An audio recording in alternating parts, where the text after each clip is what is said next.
few more seats we're waiting to fill, but we will be getting started. Thank you for attending the 8th annual Startup Boston Week. My name is Michaela Darosina, and I'll be your host for today, though I won't be doing much talking. And before we begin, I want to do a huge thank you to Suffolk University's Sawyer Business School for hosting this conference. As you may have seen while arriving, this is the perfect hub to explore Boston's innovation ecosystem and meet and explore learning from industry leaders. The goal behind Startup Boston Week is to connect the entire greater Boston and New England startup scene, all industries, all startup departments, and all funding stages for 5 days of learning and connecting with one another. The team that creates Startup Boston Week is primarily volunteer, and the folks working the conference today, like myself, are all volunteers as well. So thank you for attending the conference. It is a labor of love. Find a seat anywhere, there's plenty. And we appreciate you playing a role in shaping our startup community. Thank you very much again for attending Startup Boston Week. And now on to the session. But before, just a reminder to follow us on Instagram at startupboss.org. Thank you. Awesome. Woo! Do we push this today? I don't know. We're figuring out how our mics work. Are they on? They should be on. Oh, there we go. There's a button that says push that made us think we had. Yes, perfect. Well, good afternoon, everybody. We are so thrilled you are here. I know there's a different type of personas in the audience, whether that's a pre-seed team member, a founder, an early stage management leader, and also some people and talent folks in addition to our product discipline. So we're really excited to have you here. As a reminder, today we'll be all talking about assembling your dream product team. And when we say product team, we think of product as a organization within your company. So we'll do through that. But before we dive into the nitty gritties and what you're all here to see, I do want to introduce our panel. I will kick us off. My name is Emily Barden. I'm a senior people manager at a company called Atensi, who's just launched in the US. So I've been on that scale up journey over the last few years. So I'm coming from more of a people and talent background and absolutely am a Startup Boston fanatic. And as our panelists introduce themselves, their backgrounds, the perspectives they'll likely give today, we'll also be sharing a hot take, each of our own. So I'll kick us off. And my hot take for you all is that all cookies should be cooked medium rare. Lauren, we'll pass to you. I'm a fan of that hot take. I won't argue with that. My name is Lauren Creedon. I'm VP of Product at Goldcast, a Boston startup. We do video software for B2B marketers, a little AI in there too.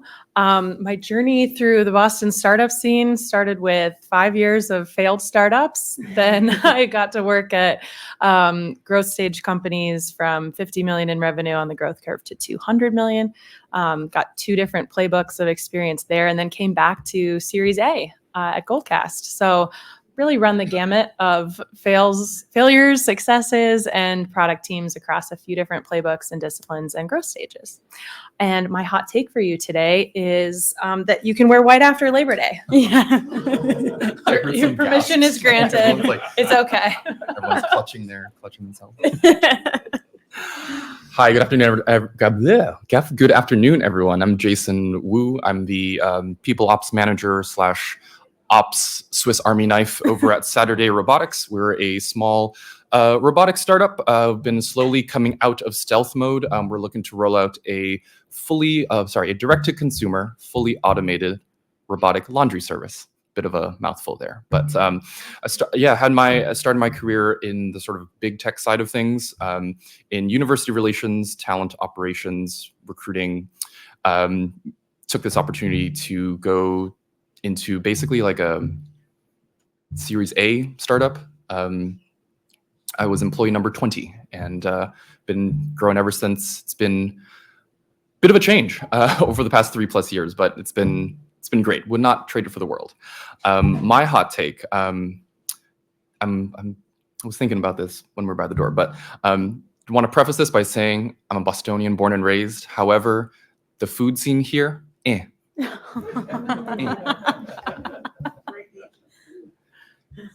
Yes, true. sure. A hot take is always a good debate. So Yeah. we can debate that after. Yes. And we'll send an email blast out of the Jason approved restaurants locally. Sure. Awesome. Well, we hope that was a good one. But to see what we're all here for, I think this is super exciting in terms of, when you get started, how do you actually get started to implement and operationalize everything? So let's just start from the beginning. Say you're a founder or a senior, you have a founder or a senior leader of the business overseeing the entire product responsibility and organization, but you need to scale and build a team. How do you evaluate who that next hire is? Jason? Who that next hire is? Mhm. Yeah, especially when you're starting out at basically you have way too many responsibilities.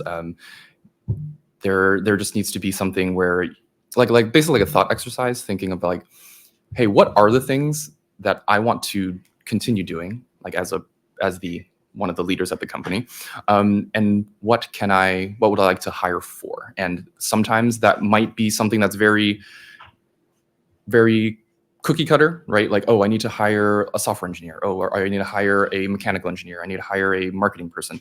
It could also just be something where you might be a PhD and just really want to focus on the science, and you're just like, I can't be bothered with anything else. And that's okay at the beginning, because again, things just need to get done. And I think those first few hires, when you're starting to flesh that out, will just be the, hey, we need to get things done sort of hires. And that is okay. Shall I add on to that? Yeah. So the first Startup Boston Week panel I did 7 years ago was called How to Find Your Technical Co-Founder. And it got me thinking about this question, because where do we all start when we're starting a company? There's a couple co-founders, and one of them is usually more sales and marketing oriented, the business co-founder, and one of them is the builder, the technologist. And so you're either building or selling at the beginning, right?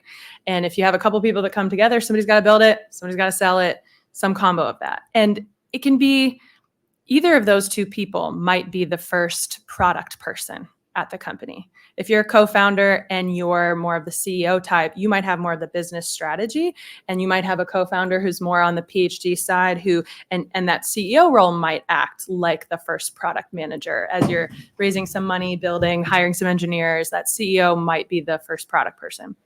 Alternatively, the CEO-ish business side might just really got the go-to-market playbook down, and you might have the technical co-founder be more of the product manager. They might be more business-oriented and setting the roadmap as those hires come in. So if the question is for that pre-seed stage or that first product hire, how do you know, what do you look for in that first product person? Well, you first have to say, okay, do we have a gap in expertise among our co-founders? Are we looking for someone to operationalize a strategy that one of these co-founders is already really, really sure about, and they just need to grow as a co-founder and C-level person? So I'd say it depends which of those two people is gonna stay with their eyes on the product roadmap, because I guarantee you, all those growth curves I've been across, one of the co-founders is always still eyes on the product roadmap. So if you're bringing in your first product person, is the technical, CTO type co-founder, is the product person going to be reporting into them? What do they need in a product person? How can that product person complement them? Maybe they need to bring in a little bit more of the go-to-market sense to the product roadmap and bridge the gap. Or if the product person is more of the business-minded strategist of the co-founders, then maybe that product person really needs to be able to cross the bridge to the technical side of the business. And also, if you're bringing in someone to run product, you need to know, are you bringing in someone to be an IC for a while? And you're only intending to have one or two ICs still reporting into that de facto head of product for a while? What ownership areas are you giving them? Or are you bringing in someone to be a manager to grow a team, and you have budget for them to grow a team, and that seniority and experience really matters there. So when I got brought in to be head of product at Goldcast, I had experience running teams as a director at the Boston-based company Drift, and as a group product manager at company Huddle. And so I had run kind of business units within larger companies. I had that management experience. They already had a couple of those IC type product managers, and they wanted to bring in someone to manage that function and really grow from 3 million in revenue to 10 million in revenue. So it depends what stage you're at. It depends who's the person who's still going to be the co-founder that they report into. And it depends how much budget you have over that period of time to grow your team. And if you want to give that ownership responsibility to that person. Yeah, I think it's important. And I think one of the biggest things as a business scales, it's being able to identify what isn't someone's bread and butter and how do you exactly fill that gap. I think in every organization, you could be making left turns all week and then you go uphill, do a right turn and then a backflip into a cartwheel. And having to be able to pivot is great. And you both kind of talked about points. We will later in the panel talk about a little bit more intentionality when it comes to interview process, because someone working in a startup isn't for everyone. It's so important to be able to identify, is this person going to succeed? Are we setting them up for success as well? But I think as you talk about, everything is about stages. Everyone in this room is at a business that's at all different stage. And, as you get a little bit more sophisticated in terms of your life cycle as a business, you're starting to scale, you have a little bit more of a robust team. I think it's also really important of, say you have a team of, we'll say 5 to 7, just to give kind of a numerical range to this. A lot of the times you'll see in mature organizations, and you're looking at engineering, there's very, very well-defined L1s, L2s, L3s, all the way up to senior principal and what that means. When you start getting to that point from a product perspective and a product org, and again, you have a team of 5 to 7, capacity is running dry. Maybe there's some expertise that we don't yet have, or we need people just to get hands on deck. What are those questions that you're asking and you're looking at in your teams to figure out how do you identify what that level of experience you need to bring in is? Do you want to take Lauren first? Sure. The exercise I always do is really mapping it back to the business goals and what outcomes you want to hit. So at a very macro level, I mean, we're talking about, yes, like a role and a job description, but if we're talking startups, we're talking about how do we get to the next fundraise. So you got to know what revenue outcomes and customer segments and approximately what products it's going to take to get to the next fundraise. And you want to be very, very intentional about goal setting over the course of a 12 to 18 month window, how you're going to be on track to those. And so if you have a hypothesis about the market segment you're going to sell into, the type of product you're going to need to build to sell into, when in that market segment to hit at a certain average selling price, show, hey, we've got traction, we're going to raise some more money, then you want to bring someone in with experience doing that thing, who can tell you how they hit it, how they hit that outcome before. And that's the question that I would use in every interview. And like, you'd understand, like, tell me how you deliver those outcomes. And it's not just going to be what products you shipped. It's going to be how you worked in the complexities of a product engineering design org to make that happen, how you cross the bridge with customers and go to market to make that happen. Jason, What do you think? Thank you. That was awesome. I think part of the hiring interview process is also kind of, I just had this in my head, but there is still going to be a lot of this groupthink of we need to hire people like us, and that's cool.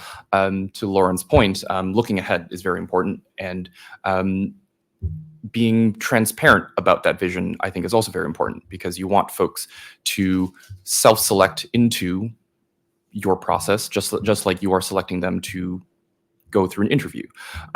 It's very important to in my opinion, just to really not have any surprises come up, say when they start maybe 1 month in, and they're like, oh, I didn't know your fundraising, your war chest or your bank account just was not as high as you thought. I wasn't expecting us to be in this very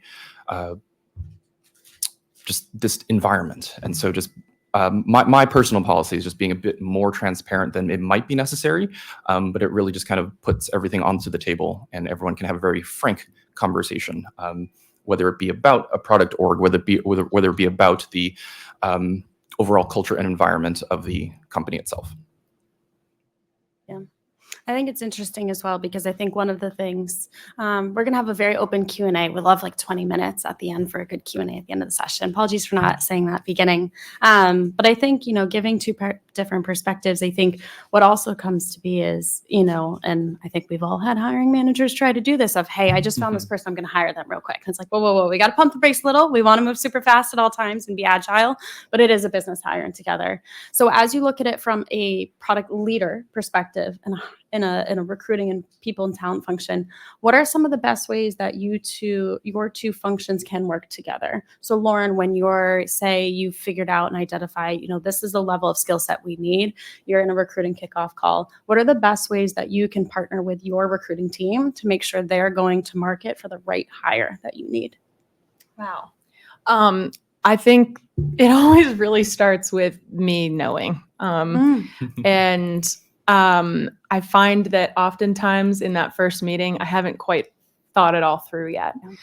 So I know that we're underwater. I know we have a goal that's going to be really hard to hit. And I have this rough idea of who I think I need to bring on. But the exercise I always try to do first is to understand the org structure that I'd be bringing someone new into. And whether I need to change anything about that org structure so that I can give someone a true ownership area. Because I think that everyone's looking for something like a next career move, that they can really own things end to end, especially in the product world. And of course, I'm taking this question a little bit more from the product management perspective. But this does apply to product eng and design. You really want to understand when you're hiring someone, what are they going to own end to end? What outcomes would you task them with, or what outcomes could you give them and truly give them to own? What teammates would they be working with? Who their counterparts would be? And in product engine design, if you can identify that going into the interview, I'd also want to consult those people on what they'd be looking for in that person.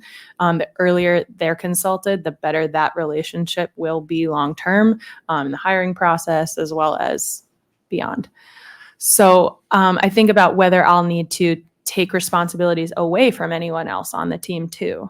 Really consult them with what their new ownership area would be. I think about how that might even affect the product engine design org. I think about whether we're bringing any new products to market, how that might affect the go-to-market org. And then I really do validate that there is a business need to carve out additional budget for this additional role. And I get really specific about that budget range because it's always going to come at the end when you really want a great candidate. You want to know that budget range going into it so that you don't get into a hard spot. What else do I do to have a successful meeting with my HR business partner? I think finally it would be really understanding whose networks we can tap, because the best hires I've made have come through referrals, as sad as that is. And for anyone looking for a job, please do go by the ancient wisdom. You really, as in the last role I hired for, I got hundreds of digital applications and I got probably 25 referrals. And what percentage do you think I met with more of those, right? So it's also just about the attention of the person. So anyway, I actively search for people in my network. I ask and tap everyone at the company with this job description, who it might be, help me find actually go out and actively recruit them. They might not be looking for a job, right? So that's the mindset. Over to you.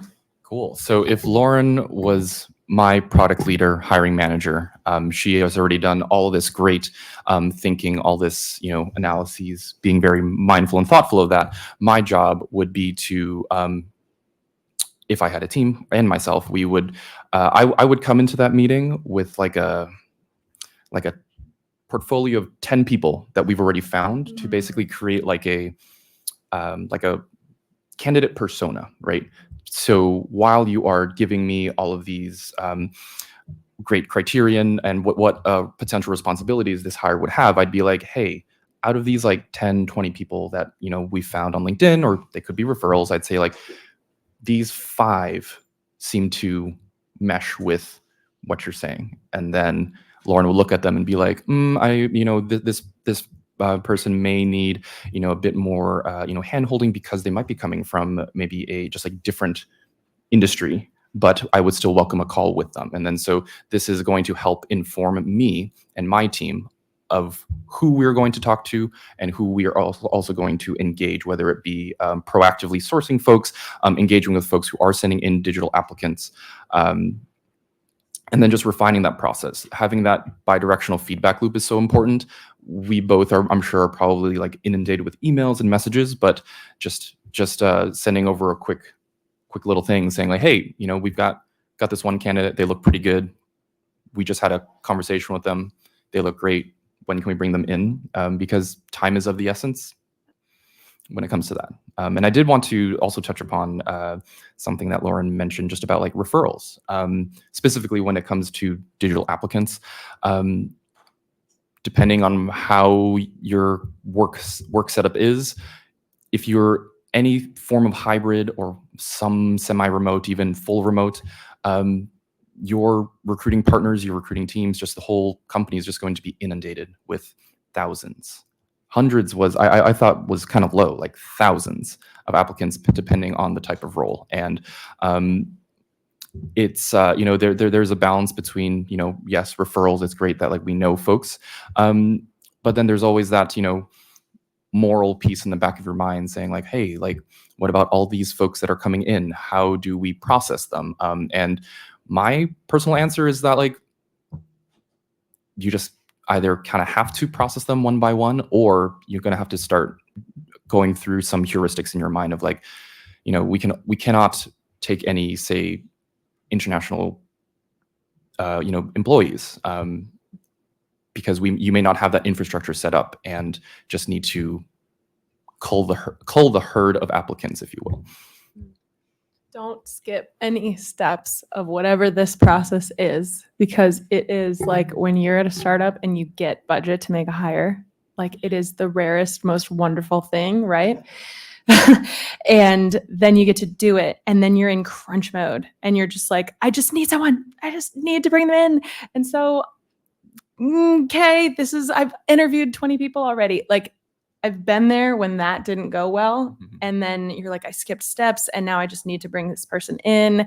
And then, maybe the criteria wasn't right along the way. And then it's that expensive, like potential year plus of maybe getting the hire wrong and trying to work with that person. And so just do the work, right? Do the work to really understand what the budget is, what the outcomes are. Bring the team along, that everyone's bought in, that we need this person. We understand the business case. Then you get really, really clear on the criteria for what experience they need to already have to be successful in this role.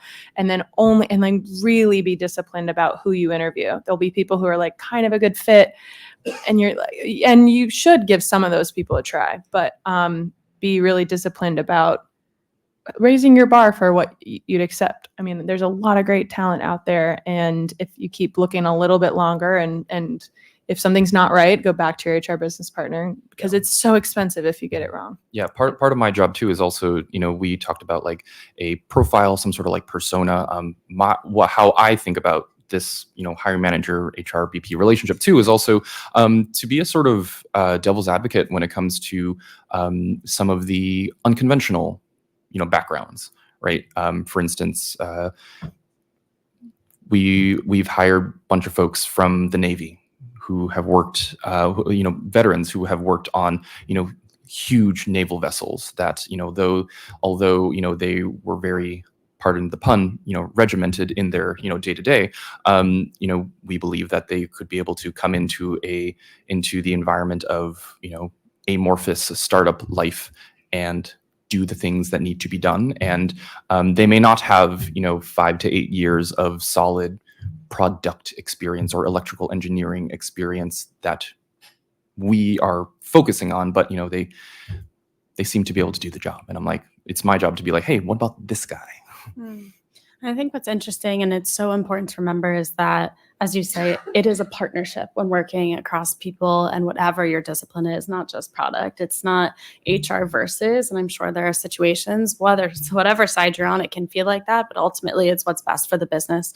And I think that partnership is so crucial. And one of the things I think when you think about it, right, it's just the trust within the organization. When I joined Intensi, for context, they'd been operating in Europe for about 10 years and decided it's time to hit the US market.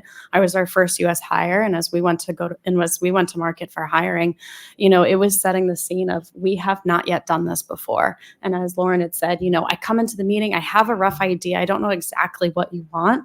And I think iterating and trusting each other that you're going to go to market, you're going to learn different insights, and you're going to have to pivot along the way. And I think being communicative as possible across all of those functions involved in that process is so, so huge.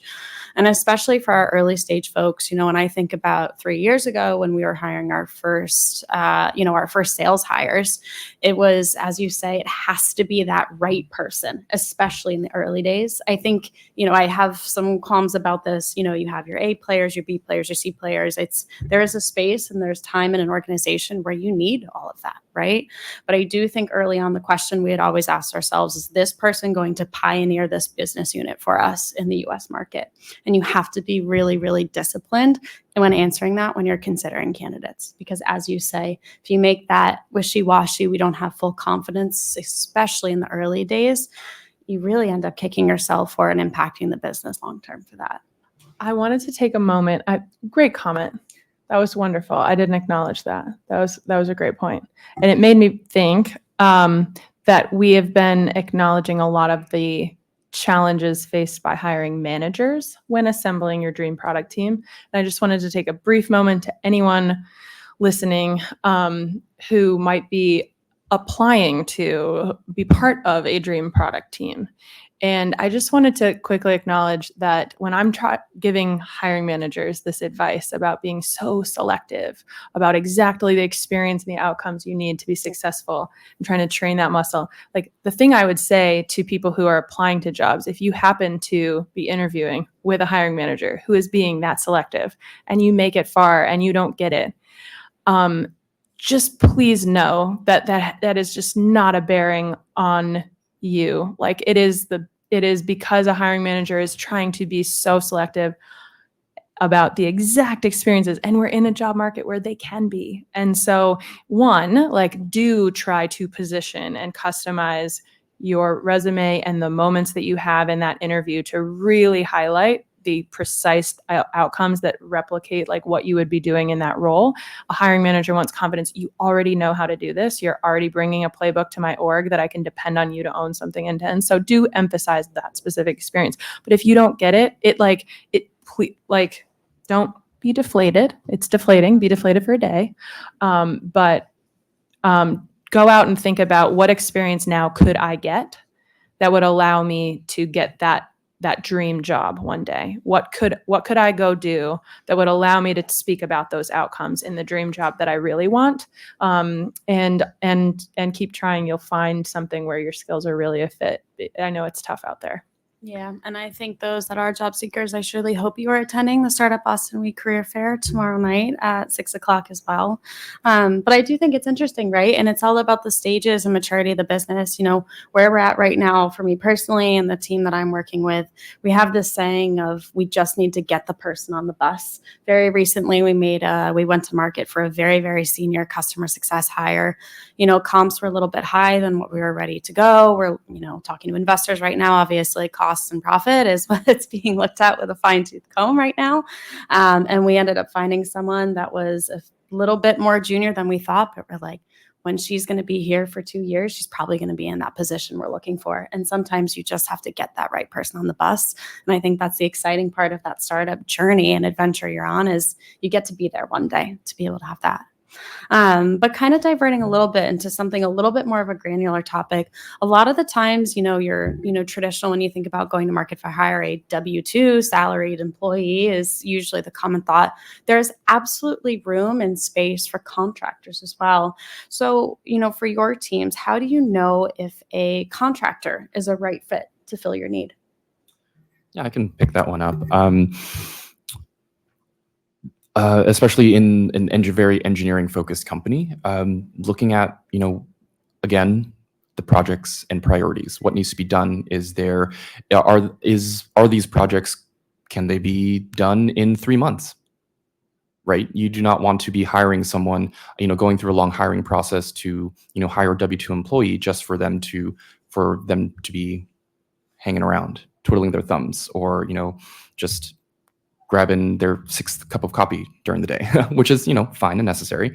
But there really needs to be that transparency of product or just company roadmap to be able to make that call. And a lot of times, if you make that call to hire a contractor and you want to extend that, that's also great. You can. There are just different ways that you can correct that over time. But it's really important to kind of try and get it right on the first try, if you will. It's my first thought. I have some thoughts on that as well. I've been the contractor.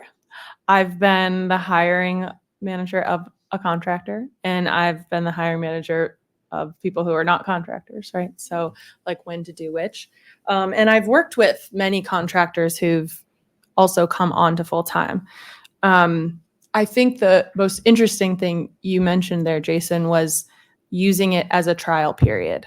I think it's a fantastic way to reduce the risk of a hire if you need extra hands, but you haven't done the full exercise that I mentioned earlier, and you don't really know the business case of a role. You could define something with, the best part about a contractor is that you do have to define those outcomes. You have to define the term and the outcomes, and when you get them by, and that forces you to do that mental exercise. You could say, well, this is an outcome we can get at approximately 20 hours a week. You could budget it differently. It allows you to be really flexible. And then you can have a trial run for whether this is the right person for the business long term.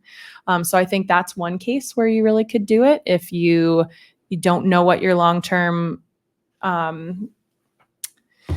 budget is going to be, but you do have a short term need to fill, and there could be more needs. I think one of the cases where it's hasn't been the best fit is when you want to throw someone into like a rich product eng design org where there are like entrenched engineering managers and design leaders and a product owner, and you want to put someone into that mix to really be a decision maker and an owner of something long term and try to do it short term. That has been a little tough because we've moved fast, we've done it, the skills are there, but the relationships sometimes aren't. And so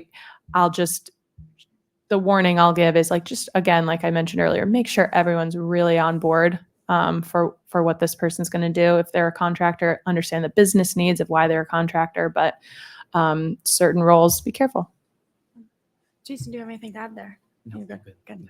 So, good. And I think, switching gears out of, it's a huge impact, and it all starts with the recruitment process, but it's also cultivating as you go through your journey as well, is the culture and the environment and the ways of working that you're creating. We hear the word culture fit, which can also be quite a debate and using that term in and of itself, but you hear that so much. So we all know, especially in the early days of a startup and part of that journey, you're wearing multiple hats, you're flexing different muscles, and you're pivoting quite frequently. I always joke our most commonly used word at Atensi is the word iterate, because that's exactly what we're doing. But when you're getting to that building phase, does it matter to think about the dynamics of the team and the culture that this person may impact? Is that a rhetorical question? I think it might be. It matters. It does.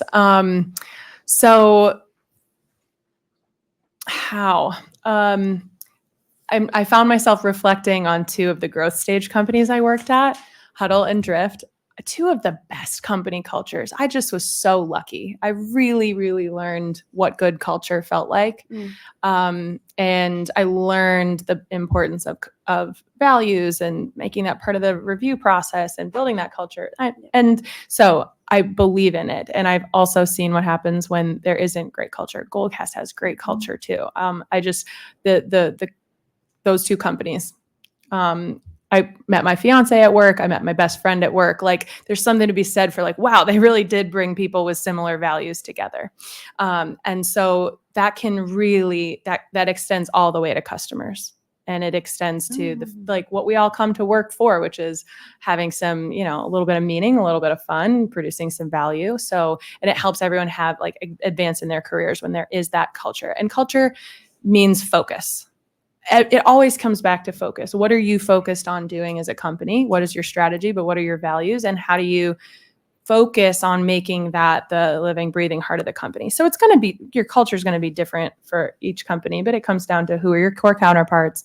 Do they work well together? Can this person contribute to the culture? Like, it's very important. Yeah, and speaking to some of the earlier stage folks in here, whether you like it or not, culture is going to come from top down, right? And so going back to the focus part that Lauren mentioned, what are you focusing on? What are not just the business goals that are that are on the horizon, but how do you want to run the place? And then from there, deputizing folks like a people ops head of people person to create programs and to run with those. And it's also to continue to support those, right? Because a lot of these programs, such as performance reviews or something as simple as like your commuter benefit, all of that is going to roll up into just the employee experience.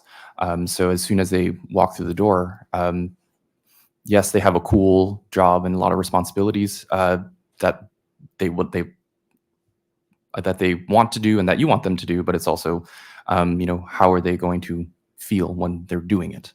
And keeping folks focused on those are important. I think so much comes right down to intentionality behind the communication. And what does that actually look like? As you say, at the end of the day, it is always going to start from the top down, regardless of what those organizations. I work for a European company. You know, we always say flat structure, flat org. And of course, there are levels and structures in place. But ultimately, that's where it comes down from. You know, for us, we always say there is a having fun component. We're a game-based learning and development company. So when gamification is the part of what we do, you want to have fun when you play games. So quite literally on our long-term strategic plan, which we put on every quarterly call, it shows that our fourth strategic goal is to create a high-performing, fun, and engaging workplace. Mm-hmm. And sometimes you actually need to put that on the side because, of course, my team and the management team is thinking about that constantly in all of the work that we do. Maybe that's not at the forefront of employees. And it is something I think important of how that goes into it. Actually, one thing to add to that, especially during the hiring process, it might be very easy to abstract everything to culture fit, right? Someone is or is not a culture fit. And to Emily's point about, you know, putting things down on a slide, it might be tough to think about it, you know, when it's not on paper, but, you know, as soon as you put certain words down about the focus of the company, there's something fun that happens where words just start populating the page of, you know, certain criterion or certain, I'll say like values to start come pouring out. And a lot of those values are going to be attuned to the vision or the goals of the company. And then you can really start to break down, you know, responsibilities, what you want someone to do, look at the profile of, you know, what someone has done. And how are they able to express that in a way that makes sense, and ultimately can help with that that confidence of saying, yes, this is a great hire, and here is why, instead of just saying, oh, he or she or they are just not a culture fit, and then just not thinking about it. It does pay to take that breath to think about it. While we're talking about culture fit and that term culture fit, I just wanted to share like a word of caution that can sometimes lead to hiring a lot of lookalikes. Mm-hmm. And as someone who works in AI, it is very, very important to make sure you are hiring a diverse team who can bring diverse perspectives to how and what you're building. So be careful to not use culture fit as kind of an excuse to just hire more people who think and act and look like you. But the values is what you'd want to look for, and have they demonstrated the values that you want to operate your company and your customers want to see from your company. If those are defined well, then do it based off that. Yeah, what we always like to say is contribution. A lot of times, over the last number of years, we'll say 7 or so years, you'll see a little bit more of culture add, right? But we like to say contribution, and that goes in when we look at our half year and quarterly reviews from a performance perspective as well. We're just coming up to time for some audience Q&A, but I think the one question I want to make sure that we do get to today, it is, most of the times the least fun part of the job, but it is the reality, whether you're in a management position, HR, or a founder, is there are points in time where somebody is no longer a fit for the role. Maybe the business is in a different direction and that person had their specialization early on, and you need to make that tough business decision that, our journeys need to end and that person needs to move on from the business and the business continues to move forward. How do you both go about identifying that and dealing with it when you realize that someone probably isn't the best fit anymore? You want to start? Sure. My, I guess, main mantra here would be to have the conversation early, right? Yes, it's going to be a difficult conversation, but I think there's something to be said about the courage to have difficult conversations. And at the end of the day, if this is someone who has been at the company through thick and thin, you want to give them that grace and respect, and just being very upfront with them, while at the same time maybe making it a little less painful with some sort of memorandum, some sort of potentially monetary agreement, to say like, hey, thank you so much for your time here. After the conversation, there may be an agreement on both sides saying like, yeah, I don't think this is going to work out. But then for the, say, CEO or HR person who's having that conversation, having something like, hey, we'd love to slide over X number of stock options, something like that, right? To maybe blunt it a little bit. There are 3 reasons I've had to let people go: performance, changing needs of the business, and layoffs. And all of them come back to having a really clear picture of the outcomes you want your team to deliver. So let's start with changing needs of the business. That's actually very relevant at a startup. You change strategy a lot. If you hired someone thinking you hired them, you gave them that ownership area, you said, I need this expertise, and then a year goes by and you realize we're going to pivot. We're not actually going to invest in that part of the roadmap much anymore. That is a valid reason to extend someone some severance and have a hard conversation about the changing needs of the business. And the sooner you acknowledge that, the sooner you can hire someone who is the right fit for that pivot and brings that experience, or else both the company and the person are going to struggle. The performance one, like Jason mentioned, the earlier you get to that one, the better for everyone involved, legally and personally. And so that's why I like to do performance management starting when someone's hired, in their performance reviews, talking about outcomes, so that you can document and set them up to succeed with what you'd expect out of that role. If you have been vague and you haven't really clarified to them that like we promote on outcomes, and they think they've been working really hard and they think they've responded to every bug and every customer and everybody who's ever talked to them about what they need in Slack, like that might not be your definition of a good job. But if you haven't outlined that, then it's going to be, it's hard. And then you have to spend a whole nother cycle outlining that and sticking with that person and trying to get them to improve, which you should, if you believe in that person, give it another shot. But like, you gotta set the outcome. And then the third is layoffs, which is also very tough, but outcomes matter there too for the business, so that you don't have to get to that point. If the more clear you are as a business, what that fundraise milestone is, what revenue goals it's going to take to get there, what annual OKRs and market segments you need to sell into, what are your quarterly goals that tie back to that, what is the seasonality of your business. In product management, so often it comes back to shipping outcomes, getting a release done so that you can impact revenue. Well, there are 2 budgeting cycles usually in the year for software business. There's H1, there's H2, there's your quarterly releases. Like work backward from those. Help your product team figure out when you could release something to have the most market impact on that annual revenue plan, operating plan, and then set your team up by giving them enough time to say, okay, this is the outcome I expect. Everything else doesn't matter. We have to figure out how to do this, So that puts the whole business in a better position to not have to get to that layoff point, but it also helps your team grow and maybe even get promoted. Yeah. And right, it all comes down to so much, again, when it comes to culture and how that works, because especially from a performance perspective, it should never be a surprise to an employee. And that starts with management being in tune with the employee, the goals, and communicating that effectively. Super. Now we would love to pass it over to you all. Could we start with a quick Q&A? Yes, right in front. Do we need a mic? Yes. Thanks. Need a mic, please make sure you always speak into it for our virtual attendees. Hello, thank you. It's been great. This is a topic I want to learn a lot about. I'm just getting started. I want to find a co-founder, and I wanted to ask you the question, what do you imagine it feels like when you think you've found the right co-founder? And I'll give you a little bit of context. I'm trying to make a platform to find and offer sublets. It's a two-way marketplace. I studied physics and I have a technical background, some web development background, but I'm still looking more for a technical founder.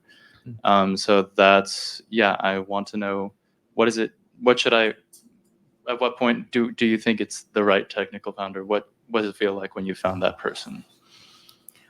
Oh, that's a great question. I'm thinking about my little sister right now who's trying to do that. And she just went through a whole process, and it's tough. And you do founder dating, and it's kind of like dating, and it's kind of like interviewing, but it's like richer than that, because you're not going to want to fire this person. I'd say, to answer your question briefly, you know it when you feel like you can start doing, like stop talking and start doing, because so much time gets wasted talking and my idea and your idea and you got to go, right? You got to do a prototype. You got to work together well on having a meeting and coming out of that meeting and doing something, and then meeting the next day and something's done. And if you can talk together and then go do together, and then then you'll be able to raise money because you've done something. And I think so often people get tripped up talking and brainstorming, and that would be, I haven't actually ever recruited a technical co-founder, but from what I've experienced, the successful co-founder pairs are going to be able to do together and not just talk about ideas. You're at that early stage. Yeah, to add to that, twofold. First off, just from my opinions as a professional, to augment Lauren's point, to get to that state of doing, alignment on what that roadmap should be, right? You don't want to, really vibe with someone and, be in, have a lot of great ideas, and then all of a sudden you want to build a prototype. The other person's already saying, oh, we can maybe build this with off-the-shelf stuff. And you're like, whoa, this is not what I had in mind. I think the crux there is maybe not to project out too far in terms of a roadmap, but I'll basically just be like, all right, maybe say next 6 months, here's what I want to do. And then over time, the two of you should then just start walking the same path for that. I'm at a company now where the co-founders met, where the CEO started a company, and the CTO was originally a senior dev at the CEO's earlier company. That company was bought out by larger firm, then bought out by another one. And for better or for worse, they just worked well together. So when you do get to the doing, it's like, hey, are we able to do good work? Are we able to hit these milestones? And then they basically got very disenchanted with Silicon Valley, started this company here, and that's where I'm at right now. So if that's a data point for you. I want to add on to one thing that I said earlier. Ask them if they can tell you about a time when they were wrong, what they did, right? But not just wrong in their opinion, wrong with what they built, because that 6-month roadmap is going to go out the door as soon as you build the first thing, because then you're going to show it to someone, and then you're going to find out what's wrong, and then you're going to do it differently. And the best early process is about diverging on solution alternatives and really like sussing out and getting in front of customers and figuring out what was wrong early so that you can get closer to what's right. So someone you can kind of storm with and like understand and be willing to be wrong together, because you're going to be wrong every time, so many times. So somebody who already knows how to be wrong would make a pretty good partner. And make sure you're also ready to answer that question too. That's a great question. Time for a couple more. Yes. I have a pretty specific question around hiring product managers. I was wondering, how transferable is the skill set of product management? Where, like, if you're trying to hire like a product manager, a product leader, like if they're have experience in B2B and they want to move over to consumer, does that typically work? Or like different verticals and industries, is that a pretty transferable skill set, or is it something you should really like stick to someone that has like direct experience in like a very similar role in the past? Great question. Product management is a transferable skill set, a lot more than some functions, but the type of outcomes you've owned in the past really matter in what you're doing next. So I've been in B2B, sort of like B2B to C, like we sell to businesses, but they have consumer facing interfaces. So like I've had that experience.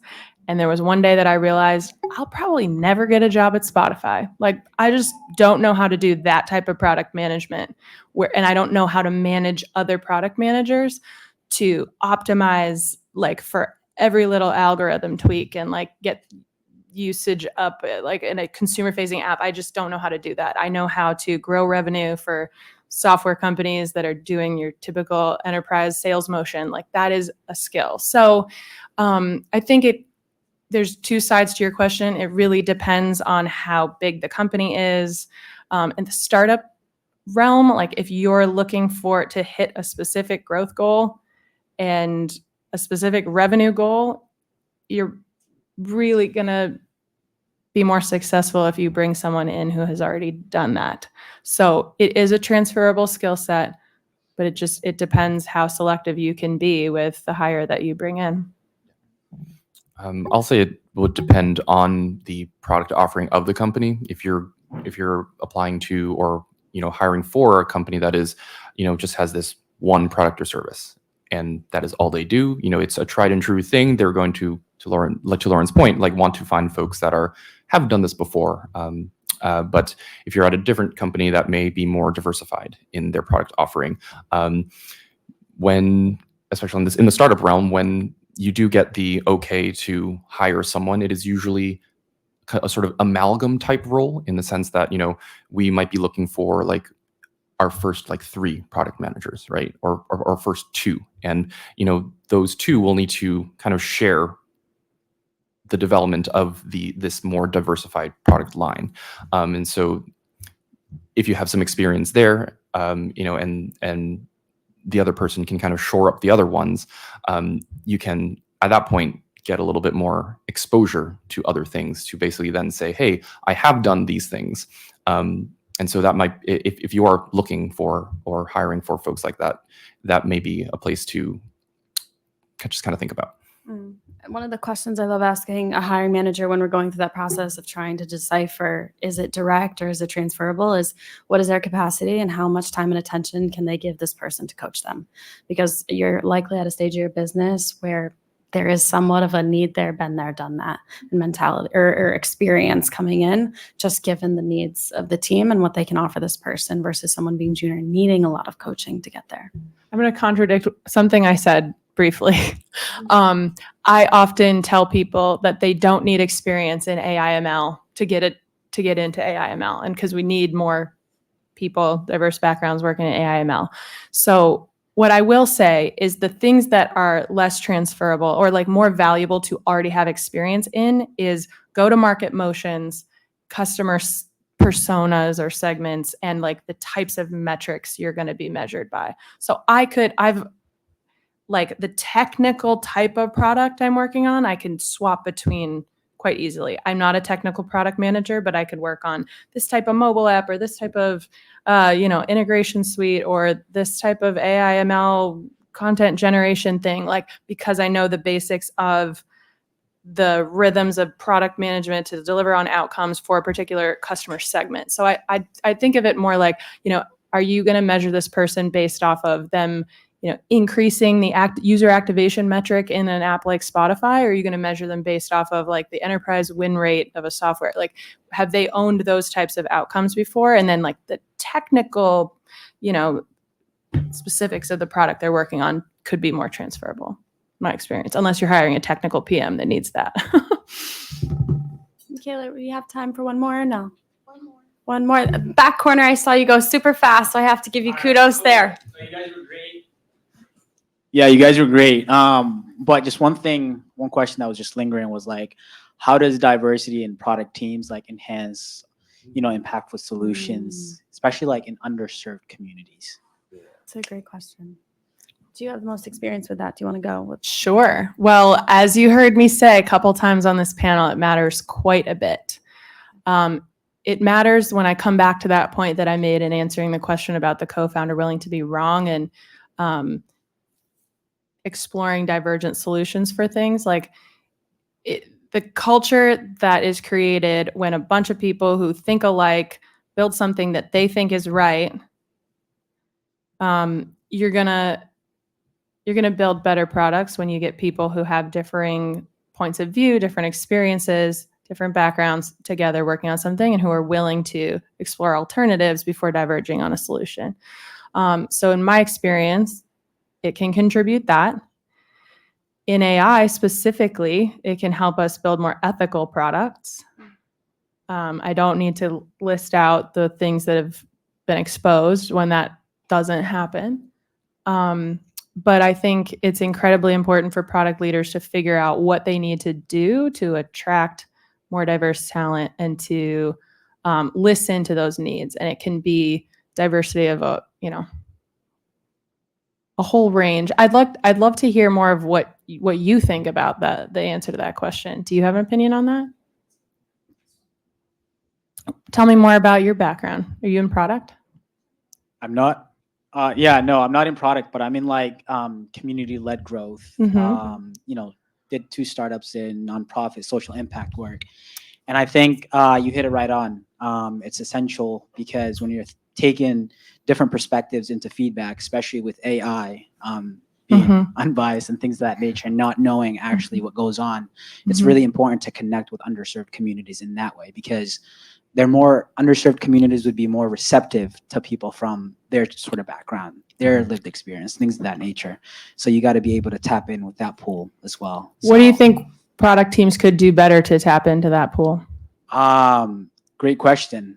You said it earlier. I think you had about, when it came to 25 referrals to like 100 applicants applying online. Yeah. So maybe as, an individual in the people management sphere, doing more outreach, connecting with people on the ground, et cetera, and then finding those individuals that can bring those transferable skills into your space as well. And I hope you and the colleagues in your network do more of that, like we just had today. Well, I'm from Maine and I moved here 3 weeks ago. There you go. Yeah, let's connect. Welcome to the not so food city of New England. I can actually give some insight into like how some companies do tackle, diversity recruiting. In very large companies, it is very much like it's twofold. It is partnering with say local affinity groups. I was working in university relations, and we had inroads with school-specific chapters of Women in Computer Science, Society for Hispanic Engineers, NSBE, National Society for Black Engineers. They're both like school and professional sort of chapters for that. And so I just think companies, anyone should be aware of these groups, because a lot of times they just don't know. So they're not going to, I guess, quote, fish there, if you will, right? On the sort of proactive side of things, however, working at a very large machine, like a software recruiting machine like Facebook, it was very much was honestly, it felt a little grimy doing it, but it's basically like looking at someone's LinkedIn profile and it's like, oh, you have a Hispanic last name, right? And then just kind of saying like, oh, I'm going to reach out to you to increase my like hiring metric of like, oh, I've reached out to, say like 20% of my outreach pipeline was to folks of underrepresented / diverse backgrounds. And I'm not saying that is the right way to do it, but that is generally how things work. For better for worse, we have seen certain product companies be able to develop things that do target those underrepresented folks. Although it has taken a while. So. Yeah. Awesome. I wish we could have time for more questions. We do have to wrap up at this point. I think the beauty of this is you will likely see each other again over the course of the week. We're all on LinkedIn, so we encourage, we may stick around for a few minutes if you'd like to ask more questions to our panelists. But please do find us on LinkedIn, and I hope you enjoy the rest of Startup Boston Week. Thank you for being such a great audience member as well. But before we head everyone out, I'm going to pass to Oh, are you sure? Never mind. It's time. Okay. It's time. Thank you so much, Yes. everyone. Have a great afternoon. All right. Thank Do you have something to add? Yes. Happy to stick around.